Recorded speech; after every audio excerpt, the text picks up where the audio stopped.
Hello, my dear students. Good morning. You are welcome to Standard 9th Maths classes from Novelwood School. Also, you are welcome to our YouTube channel पढ़ाई का quiz.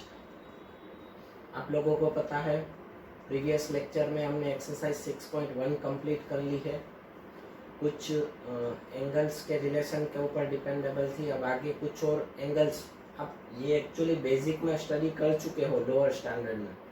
यहाँ पे हम वापस study कर रहे हैं. यहाँ पे आपका बेसिक से स्टार्ट हुआ है. चैप्टर 5 में हमने introduction to Euclid's geometry study किया वहाँ से.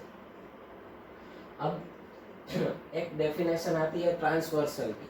किसकी डेफिनेशन आती है? ट्रांसवर्सल की. ट्रांसवर्सल किसे कहेंगे? इफ अ लाइन, एक लाइन है, इंटरसेक्ट्स टू और मोर डिफरेंट लाइन्स, दो या उससे ज्यादा डिफरेंट लाइंस को इंटरसेक्ट करे. लेकिन कैसे? इन डिफरेंट पॉइंट्स, अलग अलग पॉइंट्स में इंटरसेक्ट करनी चाहिए. एक ही पॉइंट में इंटरसेक्ट करेगी तो नहीं चलेगा. ठीक है. टू और more different lines in different points is called transversal of given lines. तो उस लाइन को क्या कहा जाएगा? ट्रांसवर्सल गिवन लाइंस की. जैसे कि देखिए मैंने यहाँ पे दो लाइंस ड्रॉ किए, एक ए बी एंड एक C D. AB and CD are two given lines. फिर लाइन XY जो है, ये लाइन XY इन दोनों को इंटरसेक्ट करती है डिफरेंट पॉइंट्स में. AB को P में, CD को Q में. ठीक है. तो XY intersects both line AB and CD at point P and Q respectively. तो इसका मतलब ये हुआ लाइन XY जो है वो ट्रांसवर्सल हुई. क्या हुई? ट्रांसवर्सल. तो ट्रांसवर्सल हम इसलिए स्टडी करते हैं कि जब ट्रांसवर्सल कोई भी दो लाइंस को इंटरसेक्ट करती है तब वेरियस पेयर ऑफ एंगल्स बनते हैं. वो क्या क्या बनते हैं चलिए हम वो स्टडी करते हैं. वेरियस पेयर ऑफ एंगल्स इसमें कौन कौन सी बनती है, उसकी टाइप होती है types of pair of angles. जब कोई ट्रांसवर्सल टू और मोर डिफरेंट लाइन को इंटरसेक्ट करे तब ये बनती है. ठीक है. सबसे पहली जो पेयर बनती है उसे कहा जाता है अल्टरनेट एंगल्स. आपको याद आ गया होगा, आप यूज भी कर चुके हो. अब सबसे पहली चीज, अल्टरनेट एंगल का शेप जो है वो होता है Z. और Z ही मैं सिर्फ लिखता हूँ. उसका शेप कैसा होता है? Z. मतलब कैसे? देखिए मैं आपको ध्यान से दिखाता हूँ. एंगल APQ मतलब ये वाला एंगल. अब इसे ड्रॉ में कैसे करूँगा? ये होगा एंगल APQ. APQ एंगल हो गया. यस. फिर दूसरा एंगल मैं ले लेता हूँ PQD. Angle PQD. देखिए क्या बन गया? इन दोनों एंगल से क्या बनता है? Z.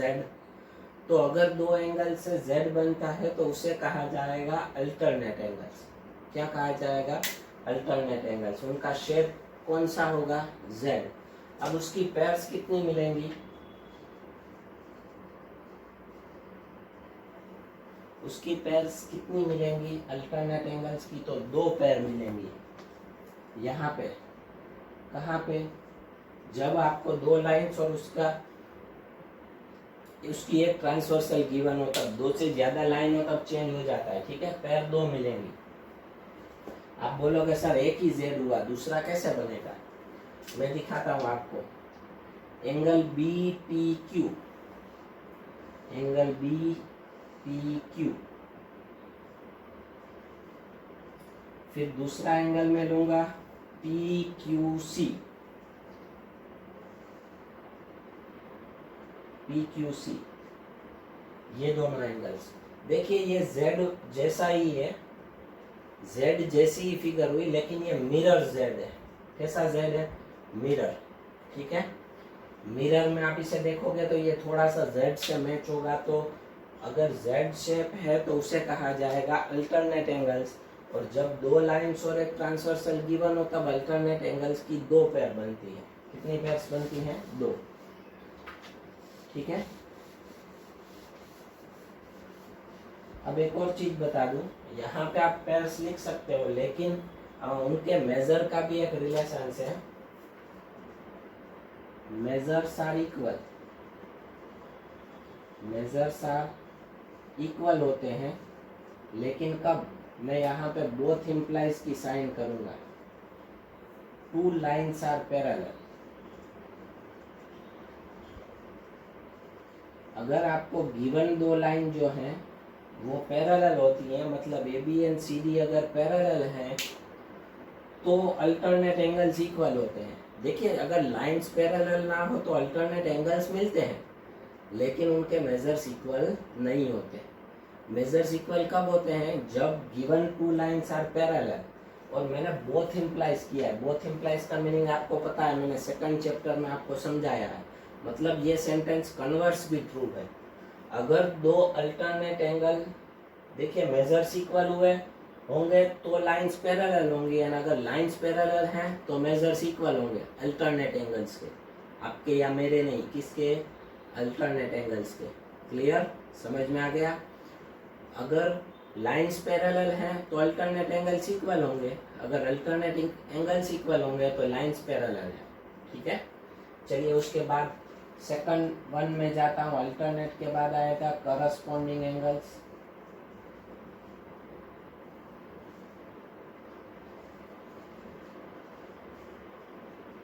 आपको अगर इसमें पेयर्स लिखनी है तो लिख देना। पेयर्स दो हैं, कौन कौन सी हैं वो लिखना है तो लिख देना। मैंने आपको समझाई दोनों pair, angle A P Q and angle P Q D, angle B P Q and angle P Q C. Pair होती है, वो पेयर के मेजर इक्वल होते हैं, ध्यान रखना, चारों के इक्वल नहीं होते। ठीक है, करस्पॉन्डिंग एंगल्स। अब करस्पॉन्डिंग एंगल्स में दो शेप मिलते हैं, कुछ लोग उसे एल बोलते हैं, कुछ लोग उसे एफ बोलते हैं। मैं एफ ही बोलूंगा, शेप उसका है एफ। अब एफ शेप में यहाँ पे सीधे से आपको दिखाऊंगा तो पहला एंगल में ले लेता हूँ B P Q, B P Q है, एंड दूसरा एंगल में ले लेता हूँ D Q Y, D Q Y. देखिए ये दोनों एंगल्स, देखिए अगर ऊपर यहाँ का एंगल जो है वो नीचे है, लाइन के नीचे है, तो इधर का एंगल भी लाइन के नीचे ही आएगा, तो इसे कहते हैं करस्पॉन्डिंग एंगल्स। क्या कहते हैं? करस्पॉन्डिंग। देखिए एफ बन गया, इधर से ये एफ, इसमें नीचे वाले एंगल। ठीक है, लेकिन इसमें ऐसी टोटल चार पेयर बनेंगी। कितनी बनेंगी? चार। एक ये एफ हुआ, अभी मैं आपको दूसरे समझाता हूँ। दूसरा एफ मिलेगा मिरर एफ, मतलब angle A P Q and angle C Q Y, angle A P Q and angle C Q Y, ये दोनों, ये देखिए मिरर एफ हो गया आपका। ठीक है, ये मिरर एफ, ये दूसरी pair A P Q and C Q Y, ये दोनों डाउन वाले एंगल मैंने वहां पर डिनोट किए, इसमें नहीं कर रहा वरना आप इसमें कंफ्यूज हो जाओगे। ये दूसरी पेयर। तीसरी पेयर में उल्टा एफ मिलेगा। कैसे उल्टा एफ मिलेगा वो भी समझाता हूँ। ऊपर वाला angle X P B, X P B, और ये होगा पी क्यू डी, ये देखिए पी क्यू डी, ये उल्टा एफ हो गया इस साइड। वैसे लेफ्ट साइड भी मिलेगा चौथा उल्टा एंगल, वो भी उसका नाम भी मैं ले लेता हूँ X P A and P Q C. X P A ये मिरर वाला हो जाएगा, एंड पी क्यू सी, देखिए इसमें एल भी बनता है, इसलिए कुछ लोग इसे एल भी कहते हैं, डबल एल। ठीक है, अभी आपके ऊपर डिपेंडेबल है, एल कहो या एफ, मैं उसे मोस्ट ऑफ एफ ही कहूँगा। ठीक है, शेप इसका एफ होता है। अभी पैर इसकी कितनी बनी? दो।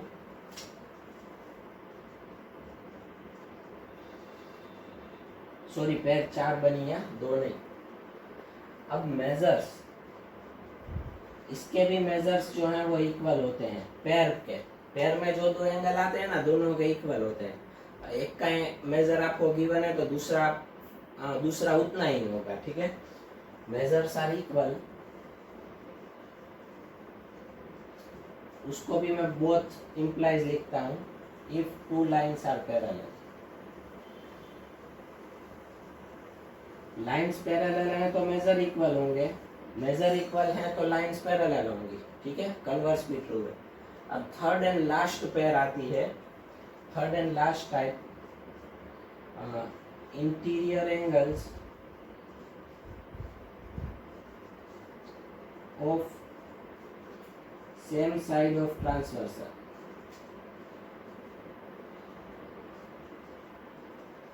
मतलब ट्रांसवर्सल की एक ही साइड के इंटीरियर एंगल।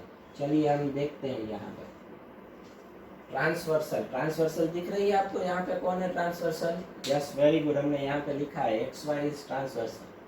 अब सेम साइड का है, कोई भी एक साइड ले लो, मैं पहले राइट साइड ले लेता हूँ, एक्स वाई की राइट साइड दिख रहा है। अब उसके कौन से एंगल लेना है? Interior angles. इंटीरियर मतलब ये होगा और ये होगा, होगा तो एंगल होगा B P Q and angle P Q D, B P Q P Q D, तो ये बनाता है सी। क्या बनाता है? सी। तो उसका शेप क्या होगा? सी। और उसकी पैर कितनी मिलेंगी वो भी काउंट करते हैं। देखिए बी पी क्यू डी इस साइड मिला, दूसरा A P Q and P Q C, interior में दो ही पैर मिलेंगी, तो उसकी पैर्स कितनी है? दो। अब उसके मेजर्स का रिलेशन क्या है?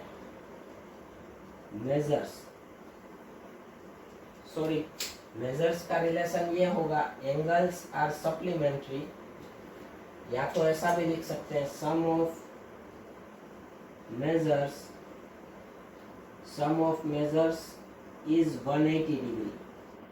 दोनों का सम कितना होता है? 180। लेकिन कब 180 होता है इंटीरियर एंगल्स का सम? अगर दो लाइंस पैरेलल हैं तो, टू लाइंस आर पैरेलल। ये भी कन्वर्स ट्रू है। मैंने ये सारी चीजें करवा दी आपको, उसमें जो थियरम के सेंटेंस है वो सारे आ गए, ठीक है, ये चीजें खास ध्यान रखना।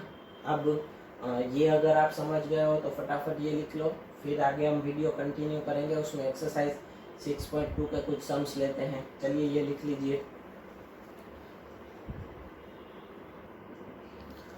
चलिए आगे वीडियो कंटिन्यू करते हैं। Exercise 6.2 question number 1 in figure 6.28। Figure 6.28 मैंने यहाँ पे ड्रॉ किए। Find the values of X and Y and then show that A B parallel to C D. A B parallel to C D आपको show that prove करना है। मतलब हमने अभी जो स्टडी किया मेजर्स की प्रॉपर्टी फ्रॉम अल्टरनेट एंगल्स, वो हम यूज नहीं कर सकते, तो अब हमें क्या करना पड़ेगा? बट देखिए X and Y find out करना है। एक्स के लिए 50 गिवन है, तो आप अगर ध्यान से देखोगे तो 50 डिग्री एंड एक्स ये दोनों एक ही लाइन पे हैं, तो दोनों कैसे एंगल्स हुए? Yes, very good, linear pair of angles.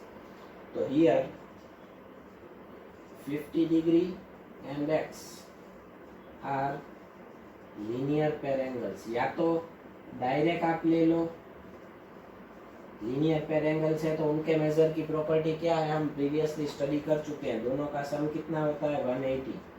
या तो कोई डायरेक्ट ये सेंटेंस लिख दे, x plus 50 degree is equals to 180 degree and bracket में रीजन लिखे, जैसा हम प्रीवियस एक्सरसाइज में करते थे, तो वो भी चलेगा। ब्रैकेट में सिर्फ इतना लिखना पड़ेगा, लीनियर पेयर एंगल्स, ठीक है, तो ये सेंटेंस नहीं लिखना पड़ेगा। प्लस 50 साइड चेंज करवाओ, कैसा होगा? माइनस, तो x is equals to 180 degree minus 50 degree, तो x इज इक्वल्स टू क्या होगा? 130 डिग्री। x की वैल्यू क्या मिली? 130। फिर and y and 130 degree are, उसे ध्यान से देखोगे तो ये दोनों लाइंस में ये वर्टिकली ऑपोजिट एंगल्स है, आर वर्टिकली ऑपोजिट एंगल्स। तो वर्टिकली ऑपोजिट एंगल्स कैसे होते हैं? इक्वल होते हैं, तो इसका मतलब ये हुआ therefore y is equals to 130 degree. y और 130 इक्वल होंगे। अब ध्यान से देखिए, एंगल x मतलब ये एंगल x मैं यहाँ पे ड्रॉ करता हूँ, एंड एंगल y, ये x एंड ये y क्या बन रहा है? देखिए z बन रहा है, और also x and y are equal. दोनों की वैल्यू, दोनों के मेजर्स 130 मिले, तो ये दोनों अल्टरनेट एंगल्स भी हैं और मेजर्स इक्वल भी हैं। तो मैंने आपको प्रीवियसली बताया था अल्टरनेट एंगल्स के मेजर्स कब इक्वल होते हैं, अगर दोनों लाइंस पैरेलल हो तब। तो यहाँ पे हियर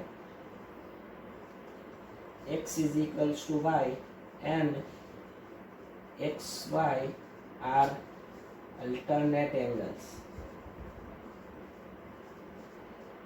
तो अल्टरनेट एंगल्स इक्वल कब होते हैं, जब दोनों लाइन पैरेलल हो तब। तो इसका मतलब हुआ A B parallel to C D, that is proved, that is proved. चलिए सेकंड सम, आज के वीडियो का हमारा आखिरी सम है। In figure 6.29, if AB parallel to CD and CD parallel to EF, AB CD को पैरेलल है, CD EF को पैरेलल है, मतलब तीनों एक दूसरे को पैरेलल। ठीक है, तो यहाँ पे मैं लिखूंगा here AB parallel to CD and CD parallel to EF। तो इसका मतलब ये हुआ कि AB और EF भी एक दूसरे को पैरेलल ही होंगी, तीनों एक दूसरे को पैरेलल है। तो अब ध्यान से देखिए, y रेशियो z आपको गिवन है 3:7, बट पहले मैं इसका यूज करना चाहता हूँ। देखिए एंगल x मतलब ये होगा और एंगल z मतलब ये होगा। तो देखिए angle x and angle z दोनों से क्या बनता है, z बनता है, तो दोनों क्या हो गए, अल्टरनेट एंगल्स। तो यहाँ पे मैं लिखूंगा x and z are alternate angles.